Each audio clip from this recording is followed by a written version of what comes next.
Ladies and gentlemen, welcome back to Inside the Mind of Miles. Greg, how are you doing today, Coach Eaton?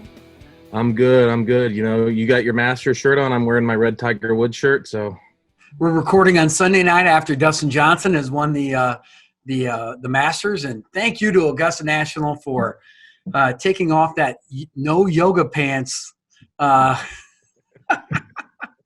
Paulina looked great. She looked happy. We all celebrated with her because that no yoga pants policy just wouldn't have been the same. Absolutely. Sorry, I couldn't resist. I mean, it just is what it is.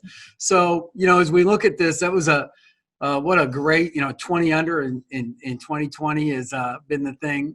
Look at what I'm dealing with. I got a dog that's messing with me right down here.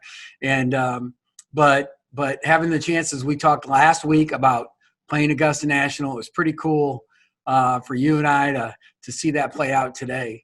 Quite a match.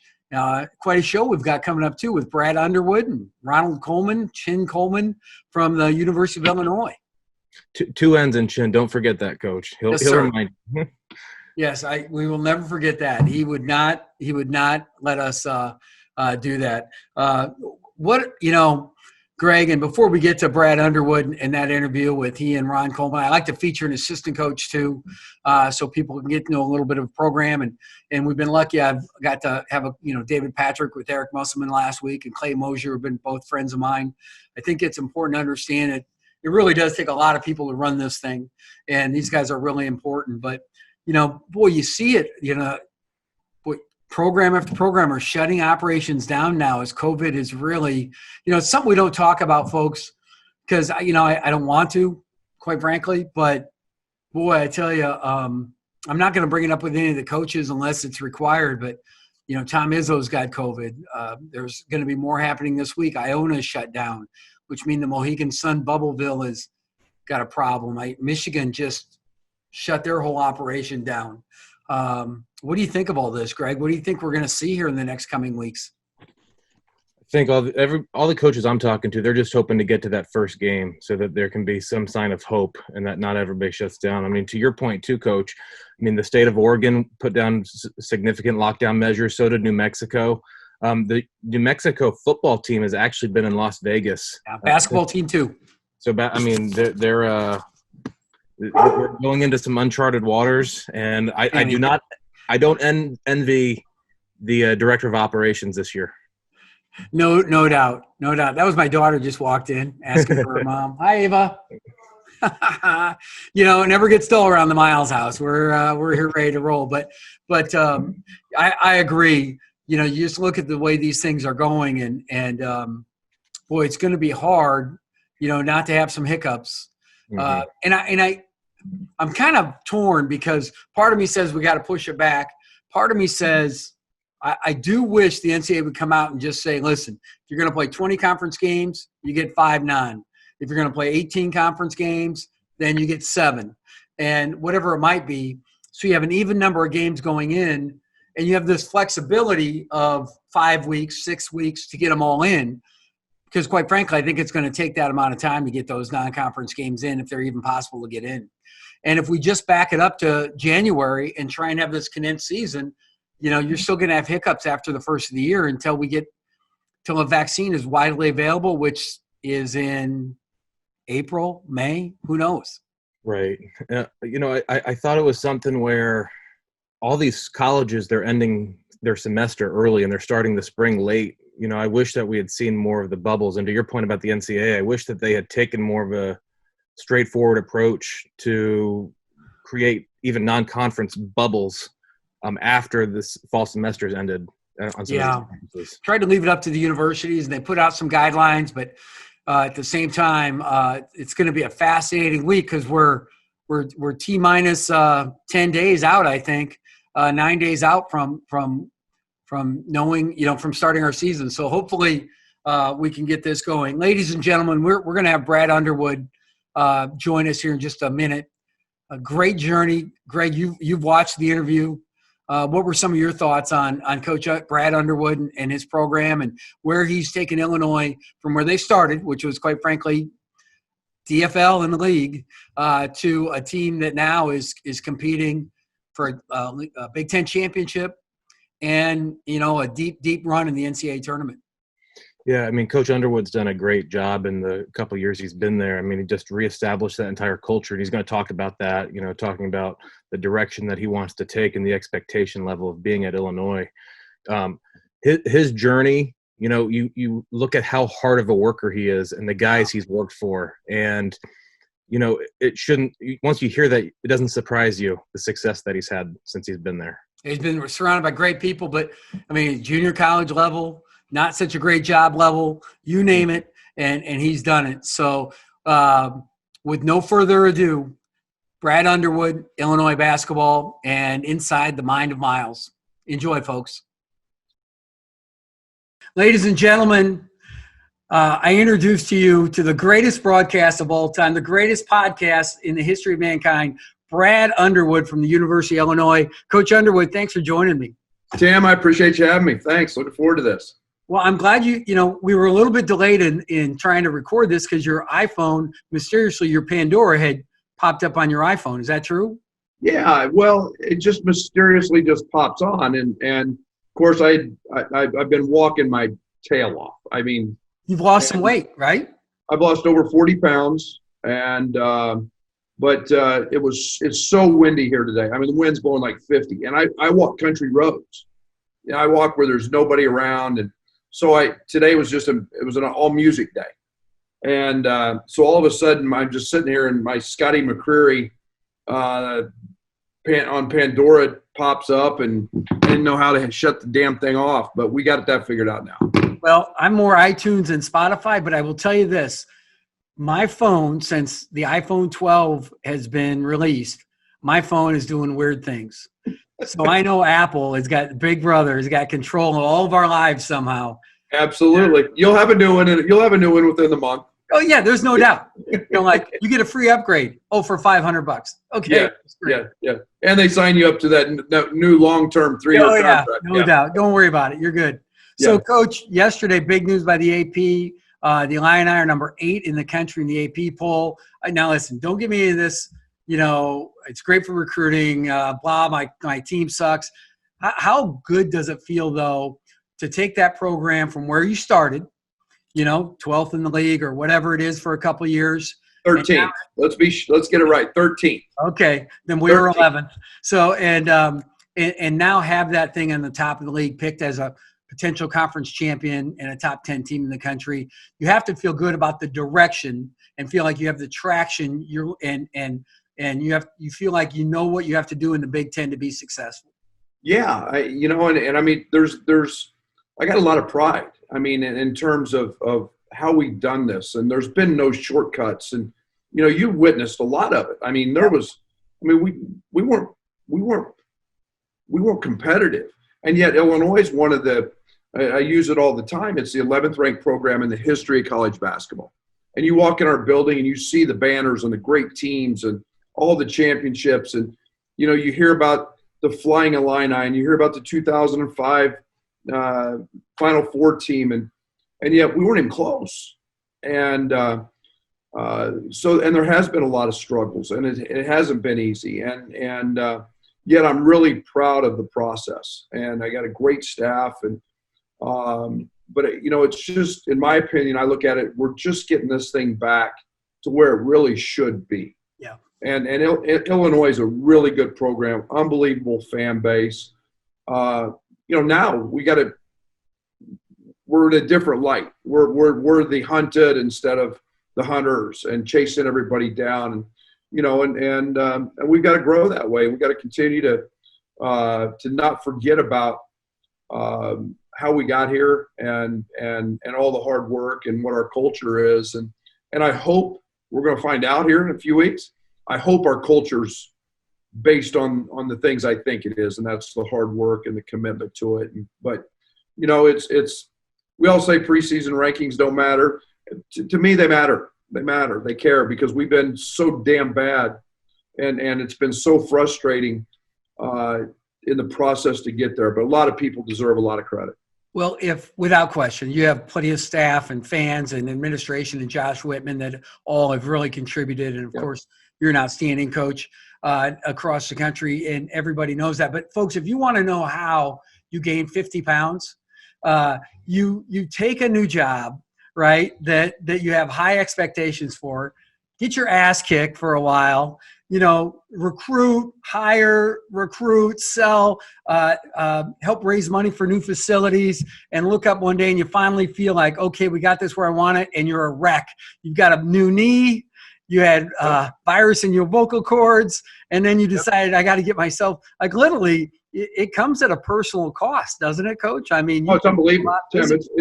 And I mean, you don't realize it. I mean, and everybody who's taken over a new job, and I've been very blessed. I mean, I've taken over 3 in about a 6-year period, and there's nothing like first years.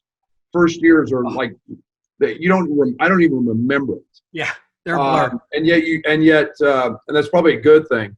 But no, our last game of the year this year, we beat Iowa at home.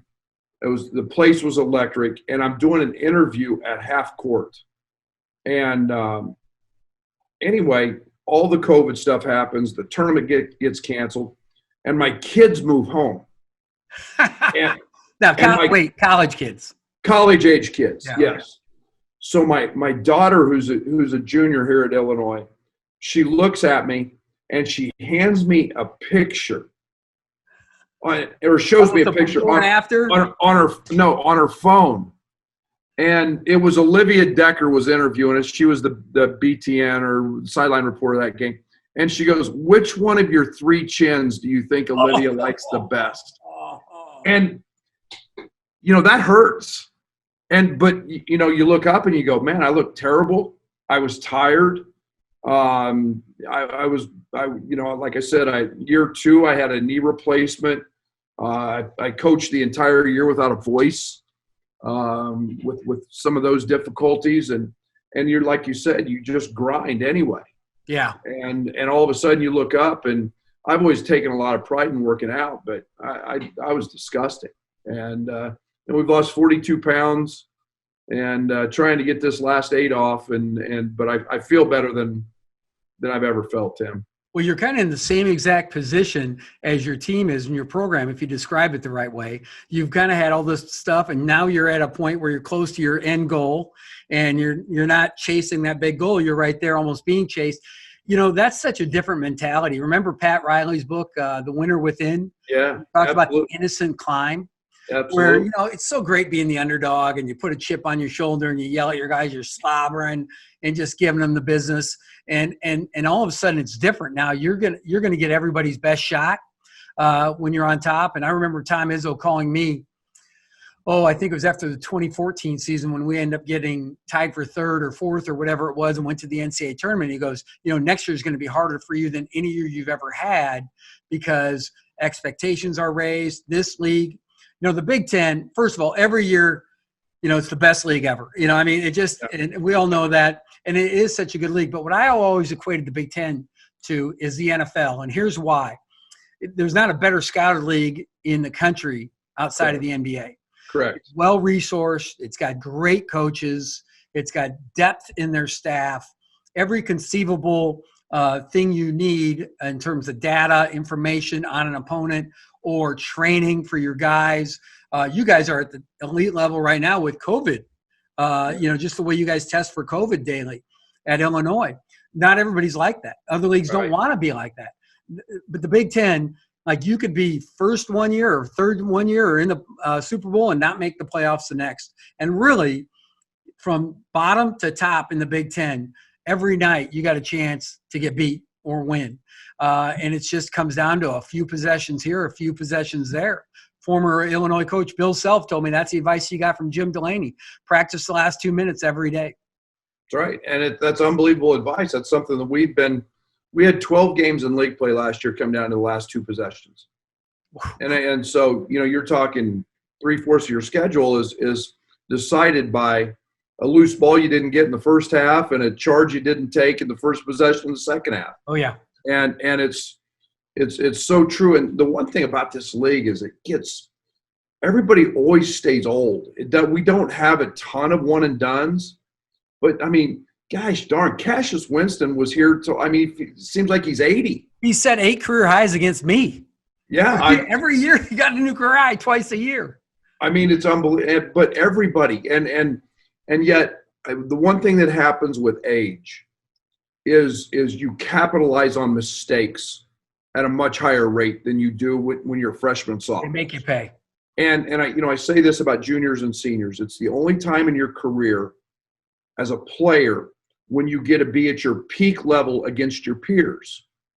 And our league is always that. I mean, there's always and it's like you said, that's why it's really been remarkable what Michigan State and the Wisconsins and Matt's had it rolling for a long time at Purdue, but yeah, you can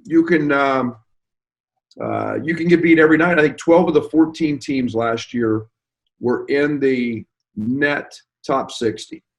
Wow. And so everything was a quad 1 or quad 2 game, and it was brutal. So one year we were 11th in the league, and we ended up playing 21 league games. I just want to support your data here. We were 8-13, considering we went to the quarterfinals and what our league record was in the regular season. Points for in those 21 games, we were 71.1 points. Points against, 71.4. Yeah. 0.3 of a point, and we were 8-13. You thought we were the worst guys ever. And it just comes down to a thing here and a thing there. And that's what we used to always tell our freshmen. So oftentimes, folks, you get a freshman or whatever, and they're not like, you will dictate, we're going to handle this screen this way. Like you are going to. So if this guy gets a screen, if Gary Harris is going to get a pin down, a wide pin from one of those big old strong dudes at Michigan State, we are going to be right on his tail, right? Yeah. And then one time, one of our freshmen just kind of whips it, goes under, and whap, 3 points.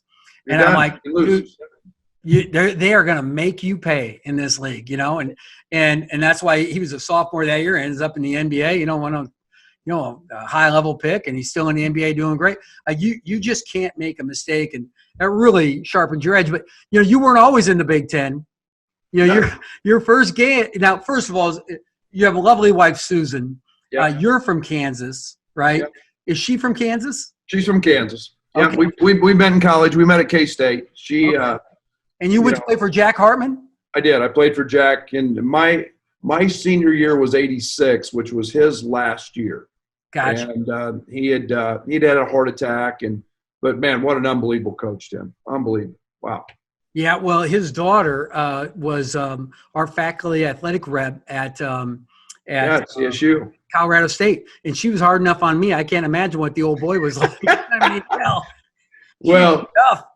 Well, there's something about when you hear the name Iba, and knowing that he played for Coach Iba back in the day, and oh man, those guys, I tell people, I mean, we had 3-a-days over Christmas break. We couldn't go home.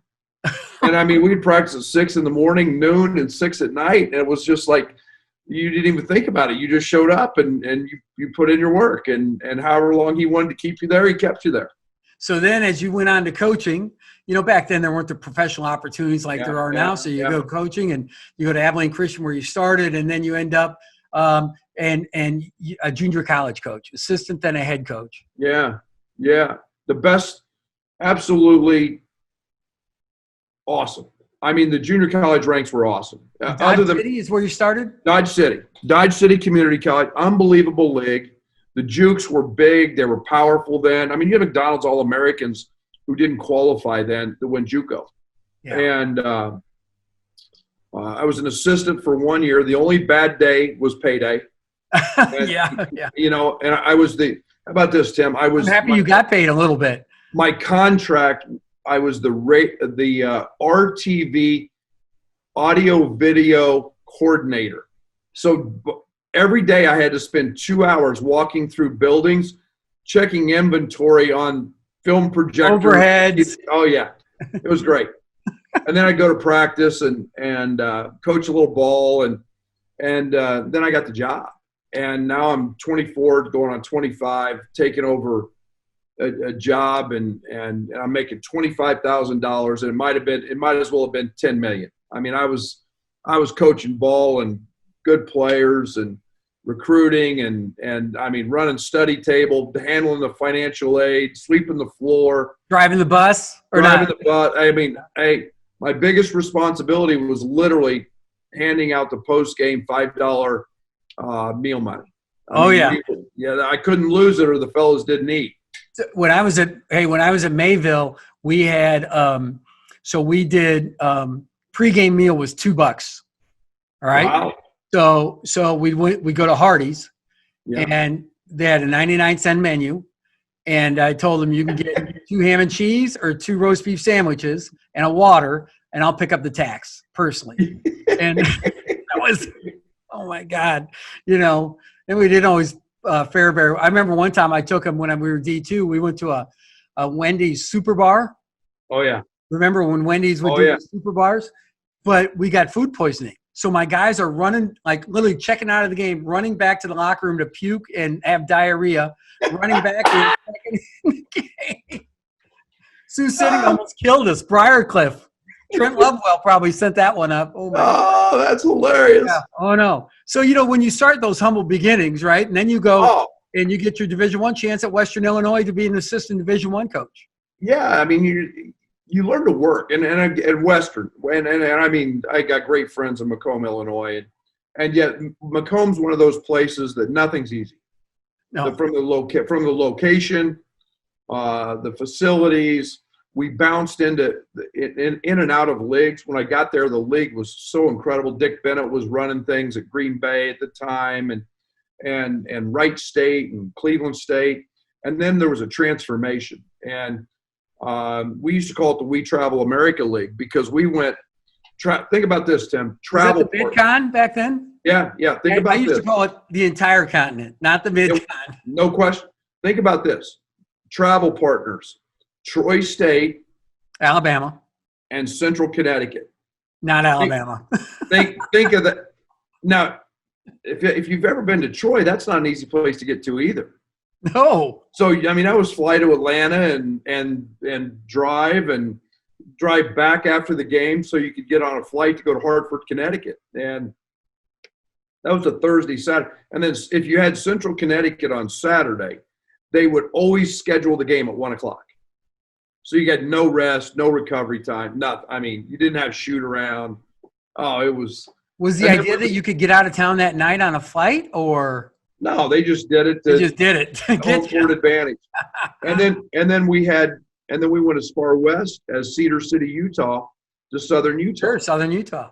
And Oral Roberts and UMKC were in the. I mean, and it was a brutal league. Oakland, probably Oakland, Michigan, and Detroit. They came in later. Later. Yeah, Buffalo at one time. But it became I mean, I would leave on Wednesday morning and I would get home late Sunday night. And literally, I mean, I was and then the weeks you were home, you recruited and you were never there. I mean, it seemed like I was never there. But I spent 10 years there. I worked for a great guy in Jim Kerwin and then we didn't. Well, then you got smart and you went to Daytona. Yeah, I didn't get the job when Jim retired, and there'd been an athletic director change, and I went to Daytona, and I still say this to this day, Daytona was one of the best jobs I've ever had, and it was a great place to live. My kids were young, but it had some resources, and we were able to really recruit and be in a great scenario to win. Great people there. And then Huggins hires me. Well, yeah, then you end up back at K-State with Frank Martin as the assistant, you as the assistant. Yeah, and Delonte Hill. Coach. And Huggins brought me home. And, to my alma mater where I graduated. And that was the beautiful part about junior college basketball. That was a 15-year relationship I had with Huggins that worked. And so. You have to answer one question for me. Yeah. And I think America wants to know, who's crazier, Frank or Hugs? Depends on the day. They've each got their – now, Hugs is consistent. Hugs is very, very consistent. There's a great picture, Tim. There's a great picture of me.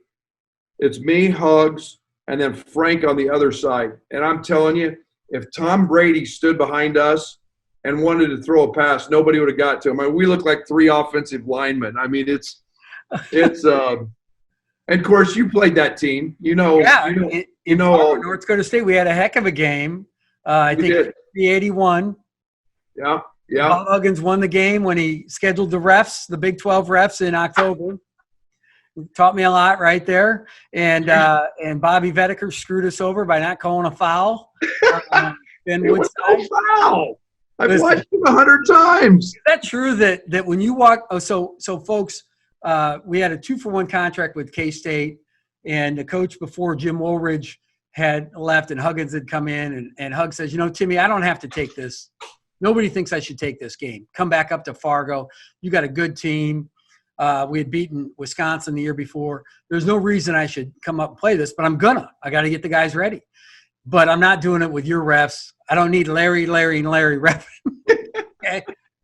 I said, well, we already got Huey and Dewey keeping the score, and so he says, I'll do it if we have Big 12 refs. So hang up the phone. Saul Phillips, my assistant at the time. You guys had 3 or 4. Matt Fager might have been a GA. So like 4 Division I head coaches. Yeah, I had Saul Phillips, Dave Richmond, and myself were 3 Division I head coaches eventually. And so it was like 7 guys that eventually, that's a pretty strong matchup. Yep. Right? Yep. But so I agreed a bit. I said, Saul, what about, I said, the Big 10 refs are no good.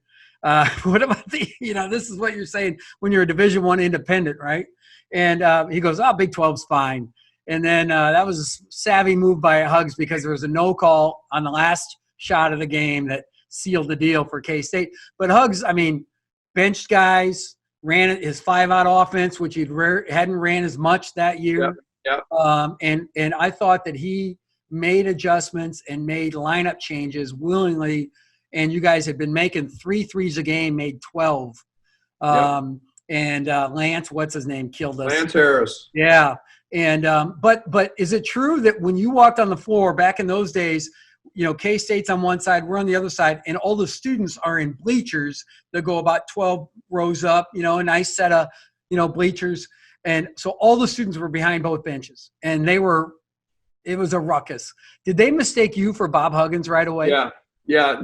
That was when the DUI chants. Oh, because he had left Cincinnati. There was the DUI right at the end. And they had mistaken me for Huggs when I walked on the court. And it was an hour before the game. And those fans were well lubricated, those students for us. And they started chanting. And I turned around and Frank Martin's out on the court, working guys out. And he is dying laughing. And I just finally turned around and I said that maybe they'll shut up. And I just left. Those guys are harassing me, whatever. I go in and I tell Huggs. He's laying on the floor, dying, laughing. Yeah. He thinks it's hilarious. He said, "Wait till I really walk out." And I said, "Well, lucky you. It'll be passed over by then." But geez, that was a great environment. You guys were really good. Yeah, we had a good squad. We I think we were 20-8 that year and lost 5 of the 8 were 1-possession games that we lost. And it was like Colorado State by 2, you guys, Texas Tech with Bobby Knight by 3. Yeah. It was a good squad. Huggs after the game said, they said, "What'd you think about the crowd?" He goes, "I love America. You pay $5 to get in the game and act like a yeah. Beep, beep, beep. Basically an ass clown is what he was saying. And he was right. I'm not especially proud of some of the things that were probably said, but at the same time, I wasn't running up there trying to stop anybody. And that's what makes college basketball so special, college sports, to be honest. Is people can pay $5 and go have a hell of a time and create a memory, to be honest. It's a memory for me. Can't wait till we get back there. Isn't that the truth? Yeah, we actually took a squad picture, I think, your coaching staff with Huggs and my coaching staff at the Final Four one year. Yeah. I still got that tucked away somewhere. I'll tweet that out when we do the deal. So then Frank gets a job, and you guys have a hellacious run, do really well. Yeah, Frank's the winningest coach in the history of Kansas State basketball in his first 5 years. Now, You think about the lineage of coaches. We're going back to Tex Winter, Jack Gardner, Jack Hartman, Lon Kruger. Dana Altman. Dana Altman, Cotton Fitzsimmons, and Frank's the winningest coach. Yeah, I mean, Hugs was unbelievable. Hugs went to his alma mater to West Virginia, where he is now. He left Michael Beasley and Bill Walker, two guys that we had signed, and yet they were both one and dones, and that was our worst record. Was with that team, but Frank then left and went to South Carolina, but we just missed a Final Four appearance. Butler beat us in their first Final Four game or first Final Four trip. But God, we played so bad. I don't want to take anything away from Brad and that team, but I thought we were the second best team in the country that year, maybe behind Duke. But yeah, being an upper Midwest guy, you always paid attention to Kansas State. The first college game I ever saw was Kansas State at Oklahoma when I was a fifth grader. Rolando Blackman with the lilac, light purple and the dark purple. Oh, they're the best. Oh, it was so good. And then you and K-State has been huge with Lon's endeavor in Las Vegas, the Coaches versus Cancer. Sanford Healthcare is a huge sponsor of that. And there's been 16, 20 guys and their families or their wives usually come out every year. That's where you and I really probably got to know each other through Coaches versus Cancer. We got we used it as an opportunity at Kansas State to get a bunch of guys together who like to have fun and play golf and help and get started with Coaches versus Cancer. And Kansas State at that time, some of their development people went out and put the group together, and that thing is just baseball coach. Yes, and that thing has just taken off, and it's been that same group every year, and it's been. I was sad to miss it this year, obviously with COVID. I missed it too, yeah. But that's been a special part of Coaches versus Cancer, and of course Lon's involvement at Kansas State, and he's a legend back there. So there's a lot of people very excited to. Well, Illinois has a great event too. You invited me and Frank together 2 years ago to that event, and you guys did a great job getting everybody together, raising money, and it was really a well done thing. That was an impressive night that you guys put together. Yeah, we had about 700. You're still the talk of the town, and in terms of your activities and no, it's fun. It's fun to get people up there, and you and Frank and all they do is see you on the sideline. Yeah, and they don't get to know you. And now, everybody has a beverage or and starts telling stories and Frank giggled like a big old teddy bear that night. He was unbelievable. I mean, and it was just it was so fun. You came in and got you hooked up with a couple guys and played golf. And, then afterwards we sat around and just told stories again. I mean, that's what I miss. That's what COVID is just. Yeah, no doubt. Those connections and gatherings like that were one. It was a phenomenal cause. Two, though, it's just such a neat chance for people to do their part and then get to know. And then you get a chance to relax as a coach. You get a chance to kind of unwind and then reconnect with some of your friends after you Frank obviously he's at South Carolina and he's done a marvelous job. Took him to the Final Four, and I don't know when the time before South Carolina had been to the Final Four, but I think it had been a while. And been a little bit. Yeah, and then you take Stephen F. Austin to 3 straight NCAAs.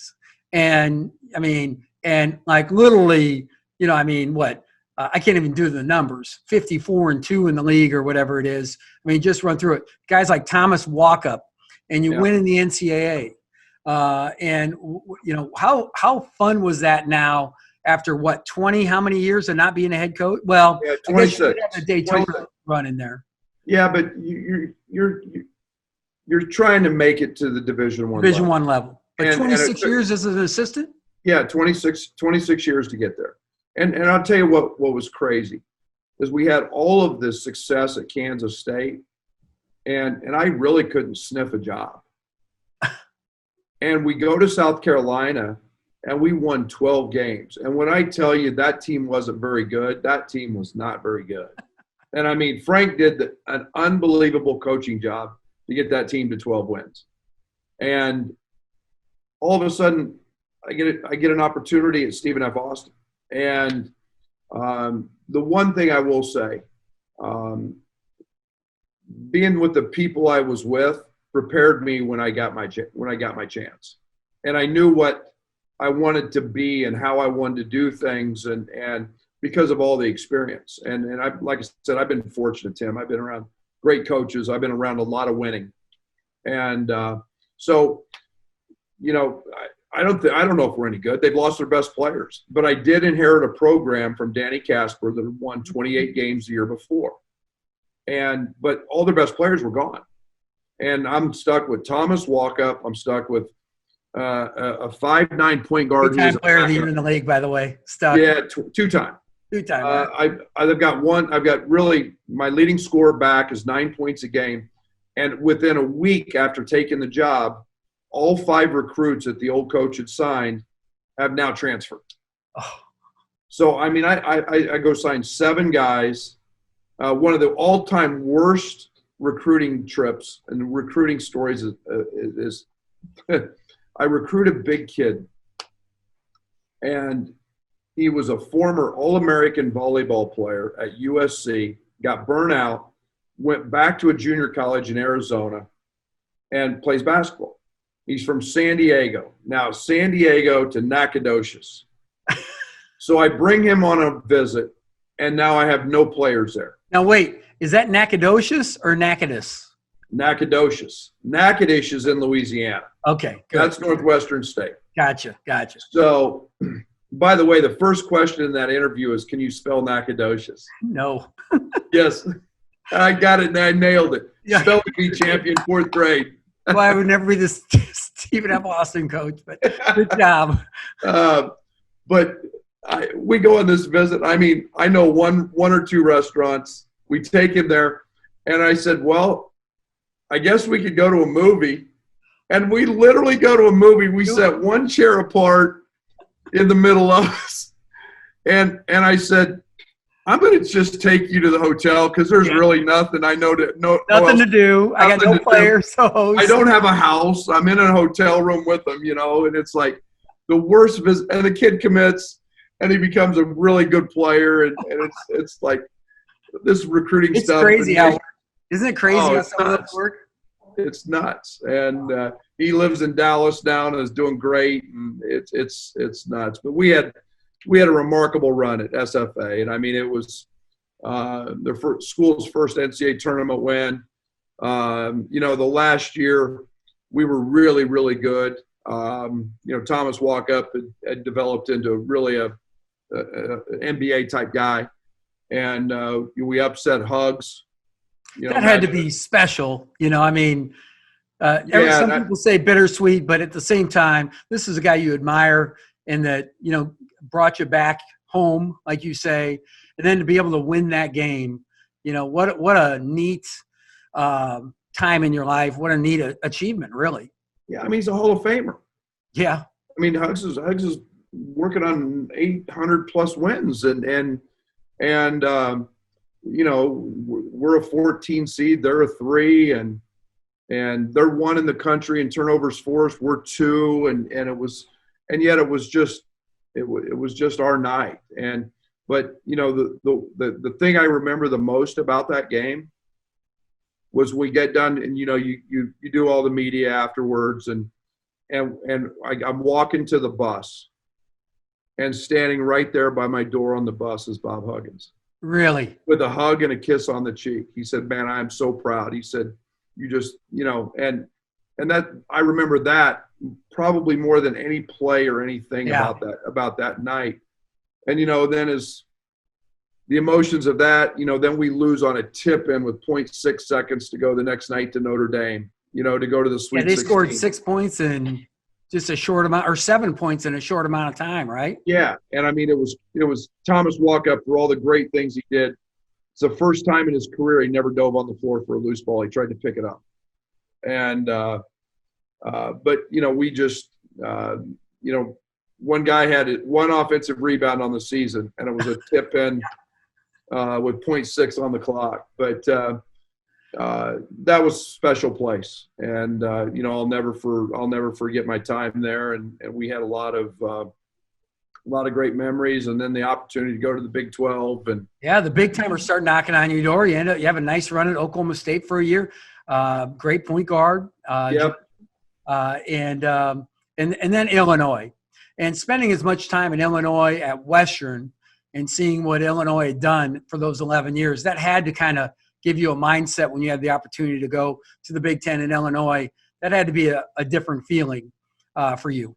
That's why I went. I mean, the footprint. I mean, when I'm at Western Illinois, Tim, we hate playing the same night that Illinois plays because we're not going to have any fans. Yeah, they're all in Champaign, and Lon and Bill Lon Kruger, Bill Self are there in that time frame. We came over here and played them in a bye game one year, and I mean the place is crazy, and you don't forget those things. And the Orange Crush in the stands, the kids giving the other coach the business.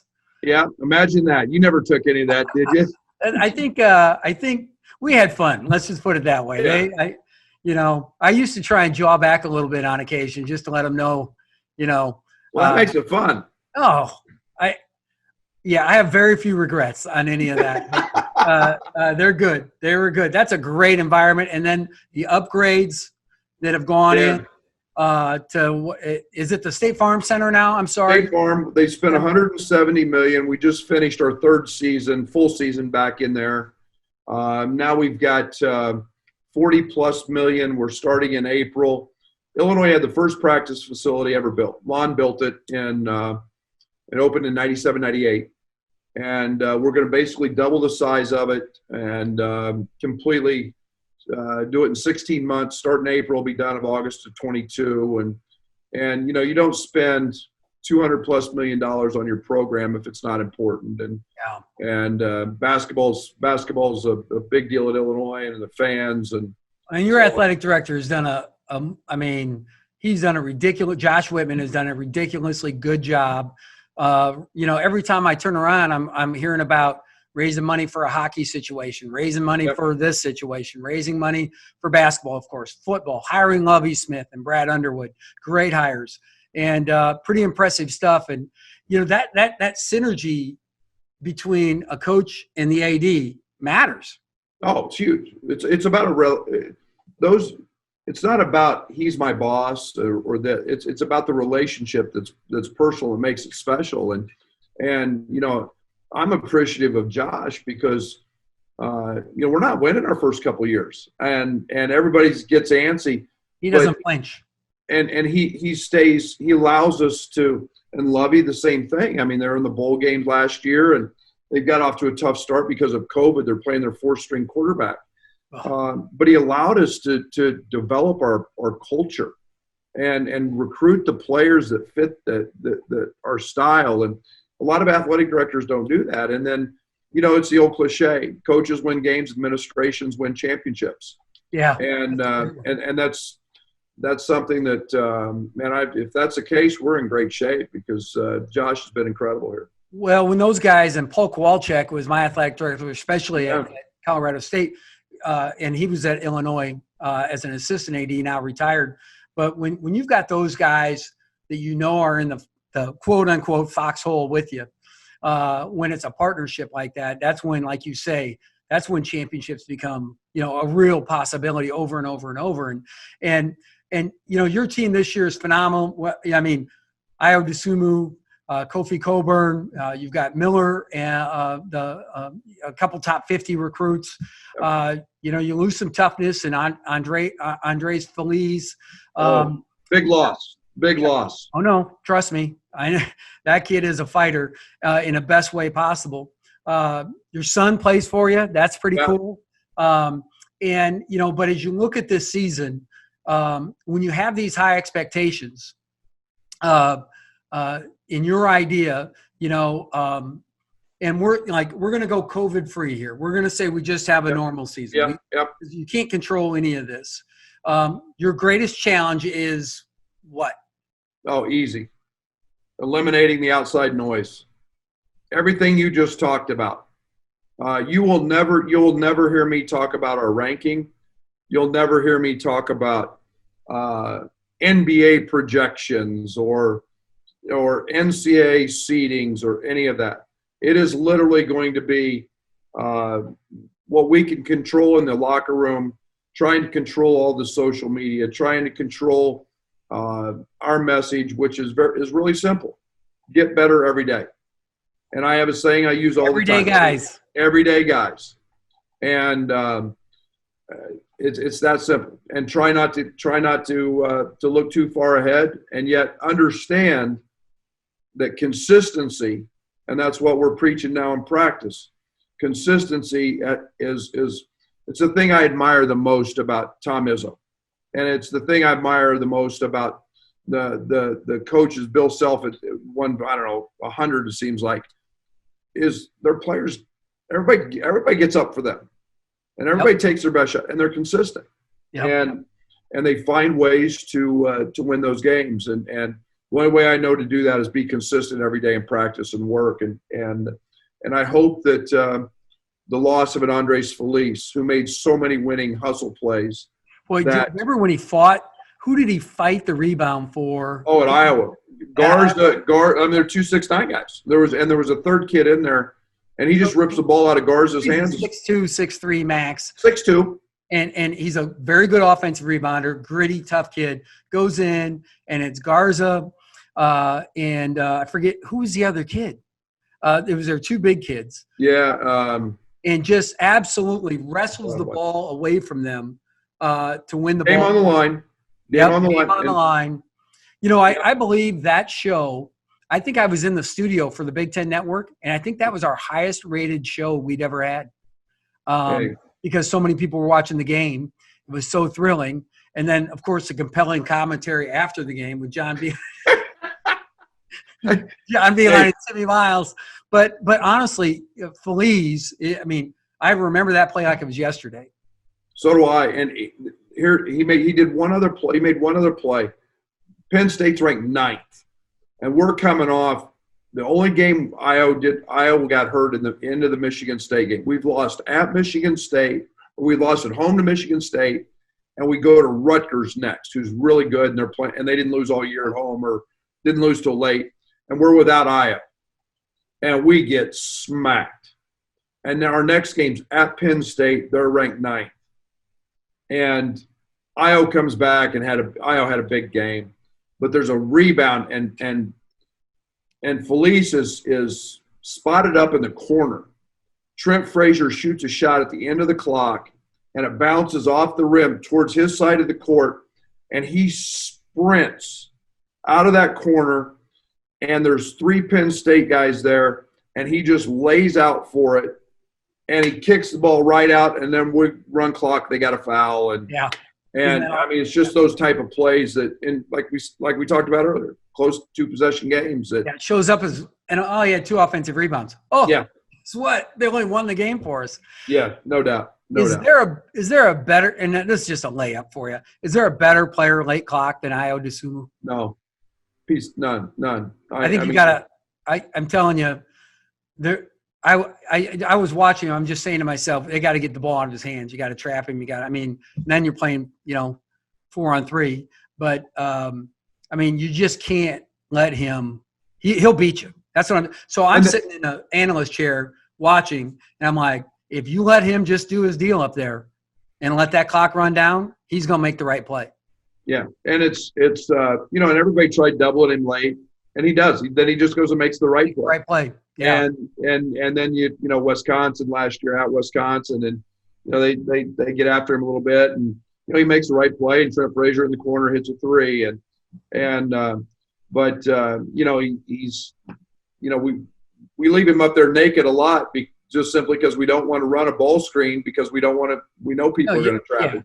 Well, and let's just face it, because he can get by you, because he can make the shot and get separation and make a 3, He can make a contested three, actually, Yep. even on an individual ball move. And then he gets by you, and he finds that, you help, and he finds the open guy, and then they have a rhythm shot. He just makes a lot of really, really, really good choices. He is, folks, Illinois is going to be a fun. Georgie Bishanishvili is. I'm just happy I can say his name. Kofi Coburn. That's freaking impressive. Thank you. I'm doing what I can here. I mean, that's. Yeah, well, I'm trying. I mean, I just go Georgie. I just go Georgie B. Yeah, Kofi Coburn is another one. It's hard for me. But I got it. So I love your team and the fact you still play some high-low, like some. Yep.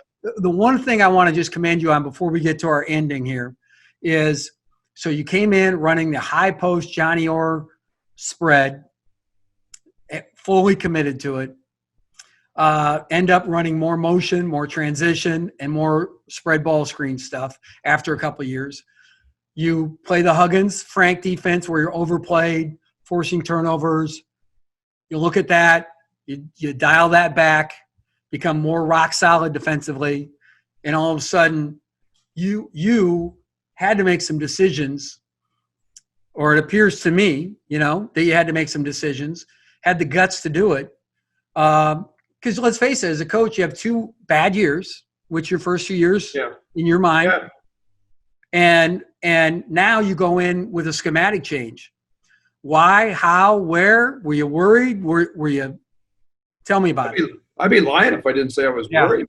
We won so many games. And to be honest, I mean, we won at Oklahoma State playing that way. And yet it would – I think that talks about the difference in the leagues.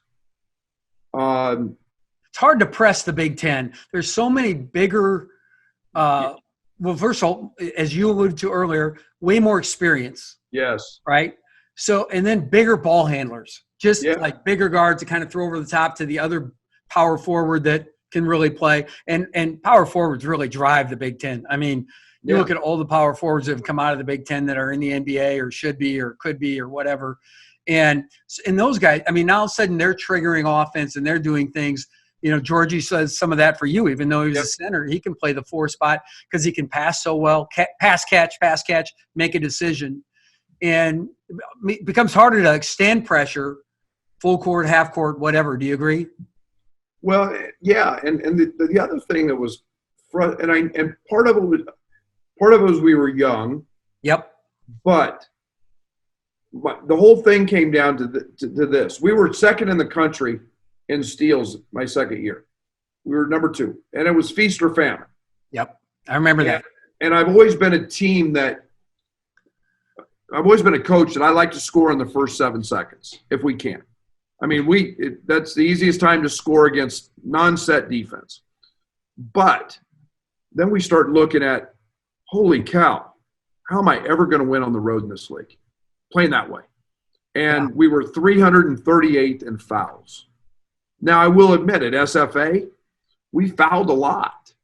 But we also didn't let anybody run anything. And it was the way it's a way we could go beat high-level teams because we were so different. The spread offense we ran was very hard to guard and prepare for. But yet I didn't think we could play defensively like that anymore. And but last year we ended up 13th in the country in fouls. So imagine just going from 338 to 13. But it was really hard for me early because I'm saying, okay, that personality is go.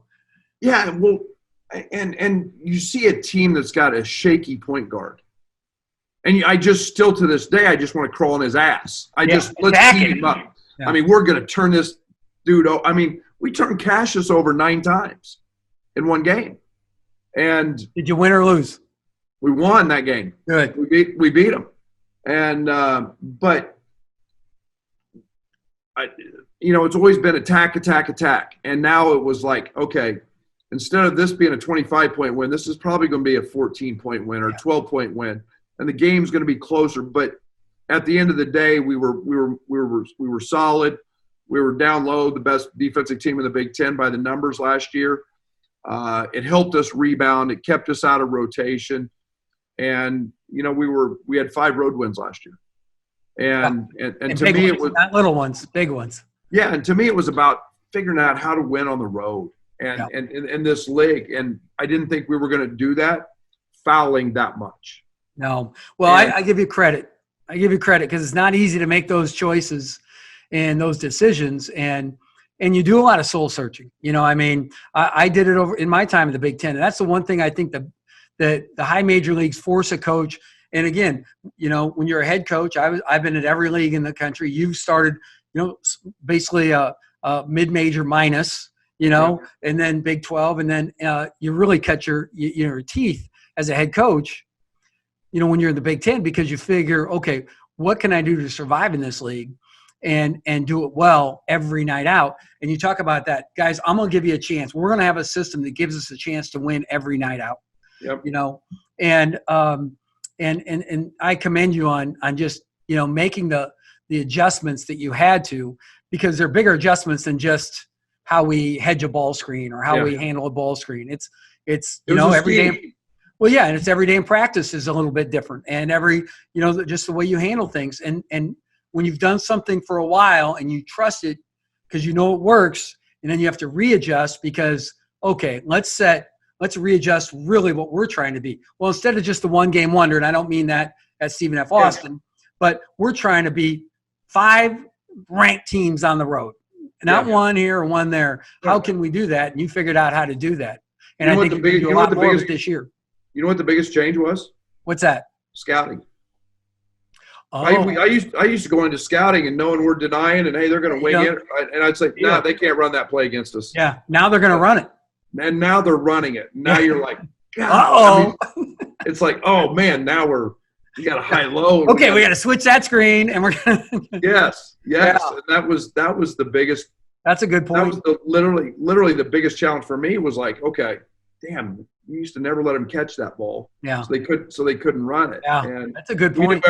We knew everybody was going to try to backdoor us, and you're never going to lose a game giving up back cuts for 40 minutes. So, but it was just Mike Krzyzewski used to say about his defense, if they back cut us, we win. Yes. And I felt the same way. I never worried about it. And okay, you got one on us. Good. Glad you spent. Oh, no, we only spent a half hour out in practice. Yeah. But it's something we've committed to, and we're trying to get this group. You know how hard it is, especially with freshmen, getting defensive chemistry right and getting guys doing the same thing and not making mistakes. The one good thing you've got is both those freshmen have played at a high level. Yeah.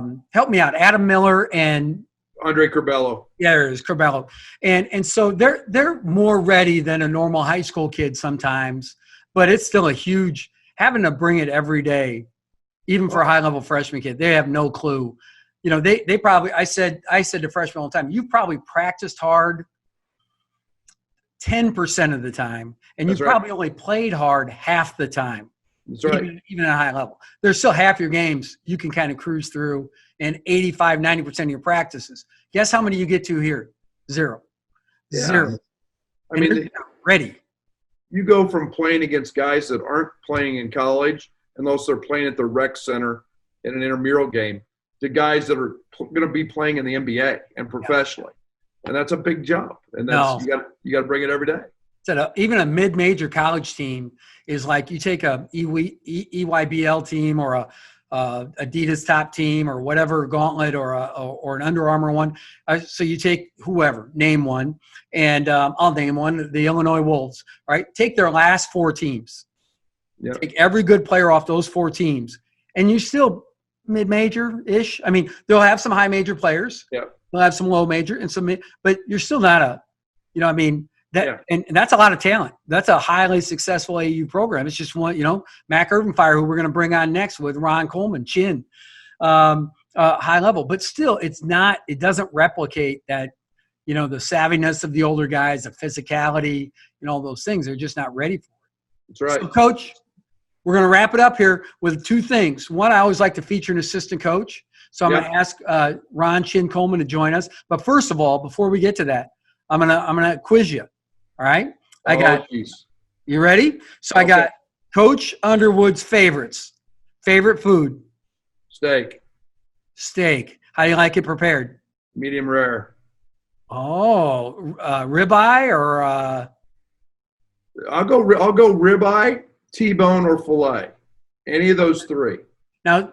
So you must on your fillet.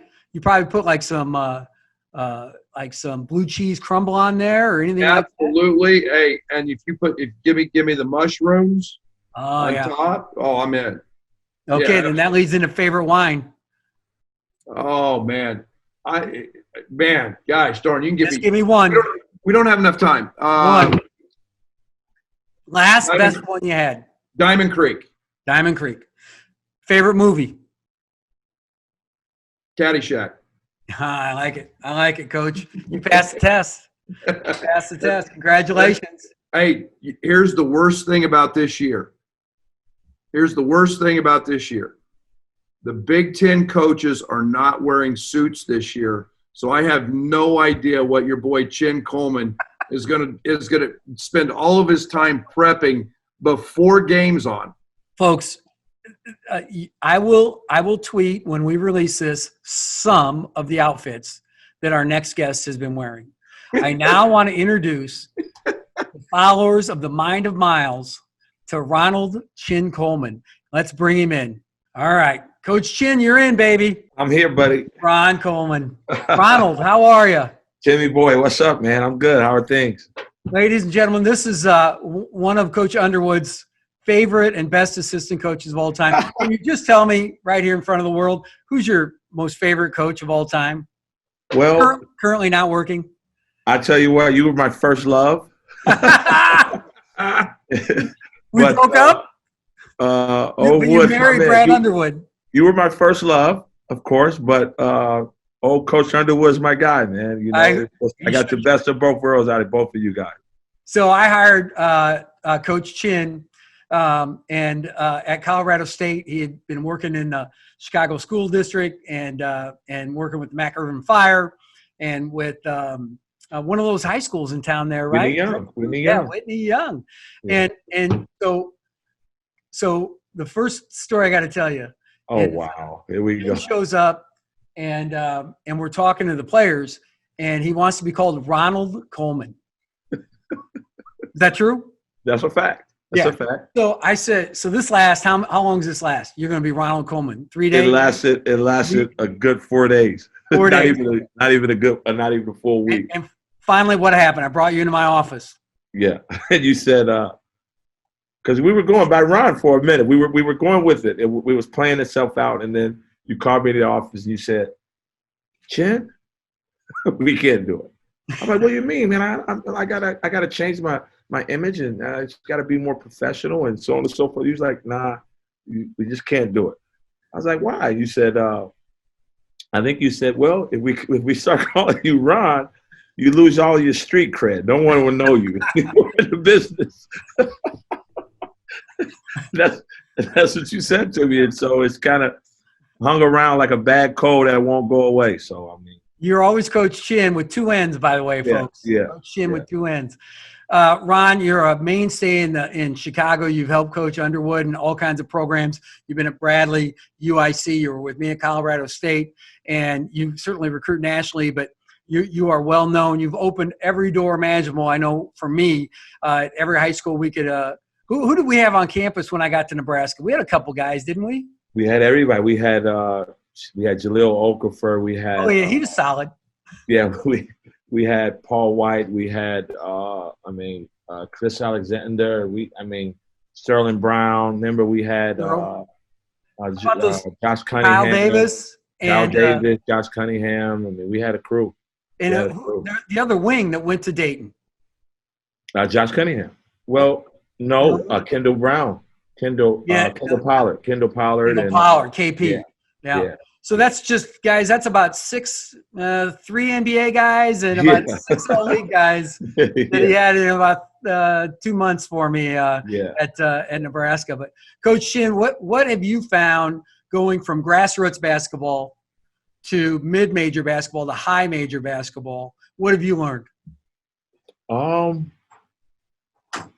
It's all relative. you know, is it to say to, I guess if I can, it's all relative, but obviously at this level, it's the between the years part of the game is obviously heightened. At this level, if I can say, dumb gets you beat. You got to be able to play the cerebral part of the game. You know, on the lower level, sometimes you can get away with being athletic or just being, you know, talented and being a dodo, but your talent will prevail. But at this level, that doesn't cut it. Got to be the total package. Absolutely. If you don't have the mental capacity, you're going to get picked on. Like the guys at this level do a really good job of scouting and trying to find who the dodo is. And so if you're the dodo, and most of the time the dodo is the leading scorer on the team, you know, and so what happens is you try to pick on that person and try to find them. And so I think that the between the ears part of the game is very, very significant in terms of the different levels. Dumb gets you beat at this level. You make a mistake at this level, it's a three or it's a basket. You got to be assignment sound. And so guys that aren't able to keep up with the schematics, they don't play. And then a lot of high school coaches and AAU coaches and guys like that, they start to wonder, why isn't this kid playing at so-and-so and so? Why isn't this kid playing at so-and-so? So most of the time it's because of those things. It's because of the in between the ears part of the game. They can't pick up the plays or pick up the schematics or whatever the discipline of that team is, and they don't play those guys because at this level, games are decided by, you know, 2 possessions or less, and every possession counts. And so if you're making a ton of mistakes, you're not going to play. There's no doubt about that. Sometimes guys just don't want to take the time they've got the acuity to do it. They just don't take the time to work at it. Coach Underwood, I just want to bring you in for a second. How have you seen Chin grow and develop over the course of time? Oh, he's made remarkable strides in terms of, you know, I think that sometimes because Chin's from Chicago, he gets labeled as a recruiter, or he's just a Chicago guy because he's at Illinois. Hold up. I'm losing power. I got to plug in. So yep. Just stop, and and then you're going to restart the thought.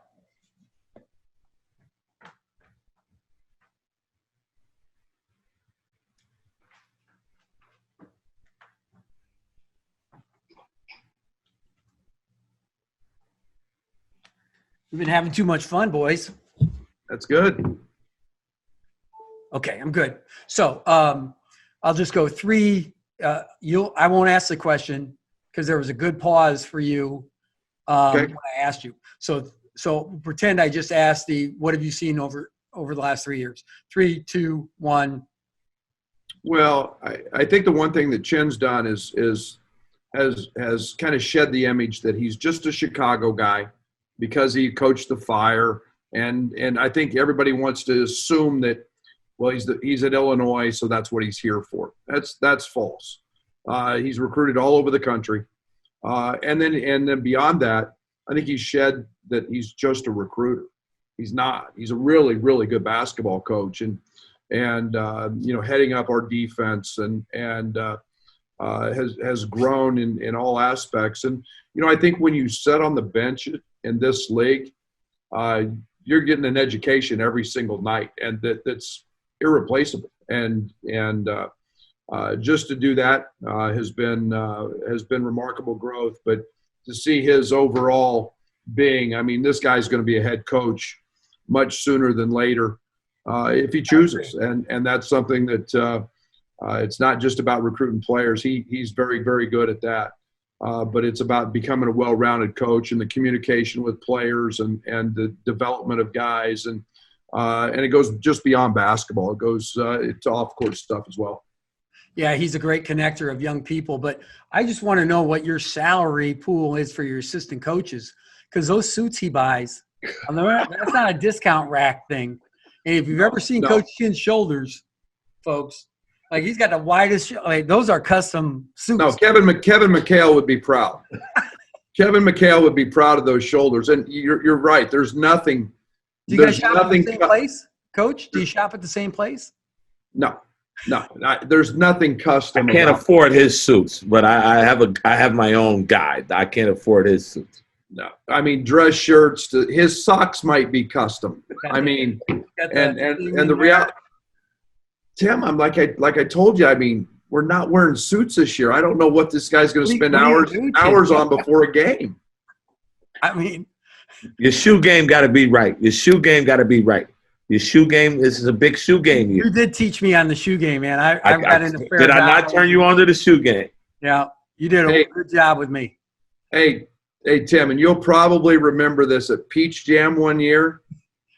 I mean, he's the only guy that could pull off orange pants one day and a white polo and then have the orange shoes on. The next day, flip it. Okay.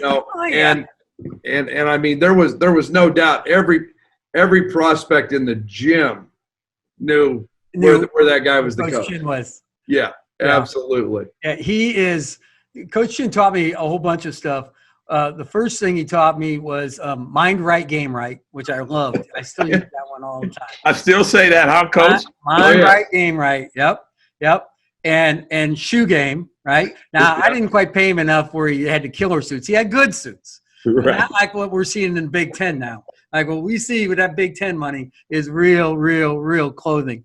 And Chin, if you like, Coach, I hope you don't work him this hard. I really worked him too hard. I just feel so bad because he was with me a month and he was hospitalized. Did you know that, Coach? I heard that. I heard that. Absolutely. What can you take us down that road, Chin? So yeah, I mean, I was trying to do a good job, obviously, and I was ignoring the pain that I had because obviously it was the first set of recruits that I had coming to campus, and that was Jalen Tate, who wound up here, and then obviously again Kendall Pollard, who wound up at Dayton and had a great career at Dayton, and I was feeling this pain for about 11 days. I'm sorry, and I was trying to fight it off, and I knew I had those guys coming on that weekend, and so I fought through that weekend. And on that Sunday, remember, after practice, they left and got on a plane and came back to Chicago. I drove myself to the hospital, and geez, unbeknownst to me, I had my appendix burst, and then I had to have the surgery, obviously, to remove it, and then they had to remove a little bit of my my bile and intestine, and then I was in there for 11 days. That was scary. I just literally, you had been working for a matter of 6 weeks. Yeah.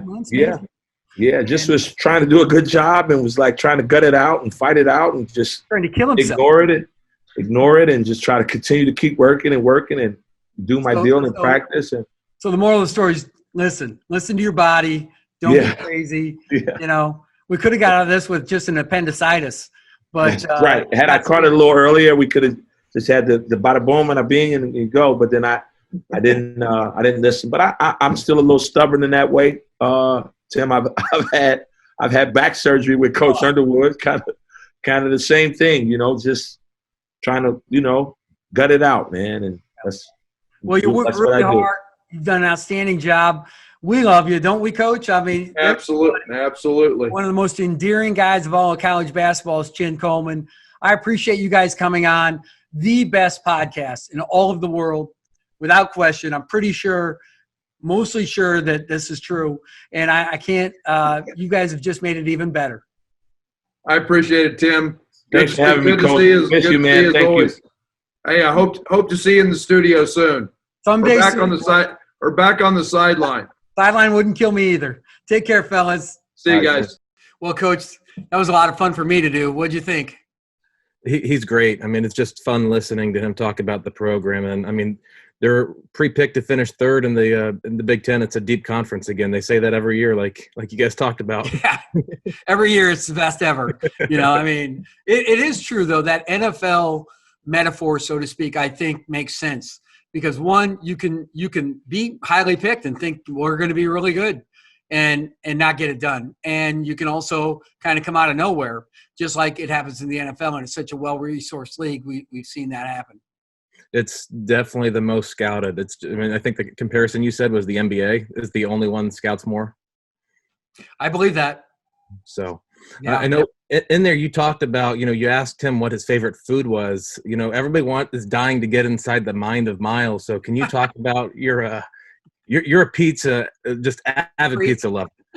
I mean, you always got to have a cold Coors Light and a good pizza, and you're happy. So well, Coors Light's no secret, but the pizza now, that's a little more pizza, pasta, steak, and potatoes. But you're right on the pizza.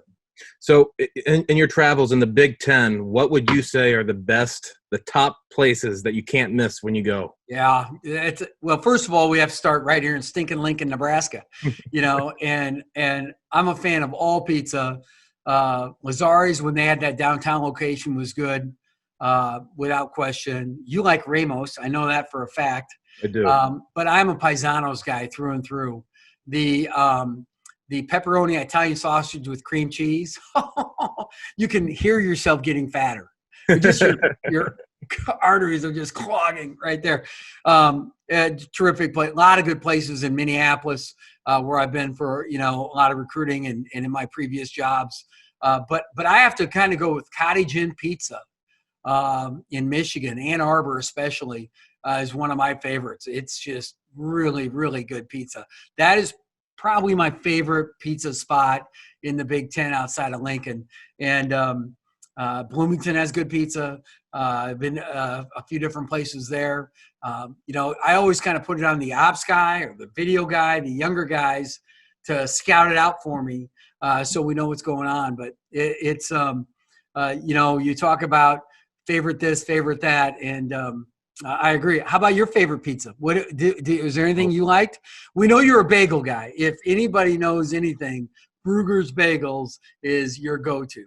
So and bagels are awful. They taste awful. There's no taste to them. I mean, they throw a little spice on there and they call it something else. But if you want plain bread, have a bagel.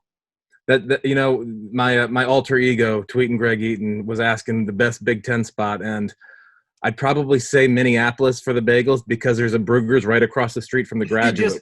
Total chain. Yeah. Well, Greg, there's no doubt in my mind that when it comes to finding bagels and finding pizzas, you and I are the go-to guys. Folks, this has been, another edition of it's the greatest podcast of all time. I'm not saying that it's the best ever, but it probably is, should be. And if you know anything about anything, you'll watch this thing right to the bitter end and you'll enjoy it. Subscribe, right? Rate and review. 5-star ratings only accepted. You can't even punch a 4. If you do, repunch the 5 because it won't be recorded. And as you do this, enjoy Inside the Mind of Miles. Greg, what's our hat this week before we wrap it up? What do we got going? We got the Connecticut Defenders. They're a former AA team in Connecticut. So there's a submarine base, and their logo used to be a submariner. Nice. The Defenders. I feel more confident already just going to bed tonight, laying my head on my pillow. Thank you very much. Greg, thanks for your time. We appreciate it. Folks, next week we'll have a great show. Can't wait to roll it out for you. I'm a little torn on who I'm going to have on, but I got some good plans and looking forward to it. Until next time, thank you for joining us on Inside the Mind of Miles.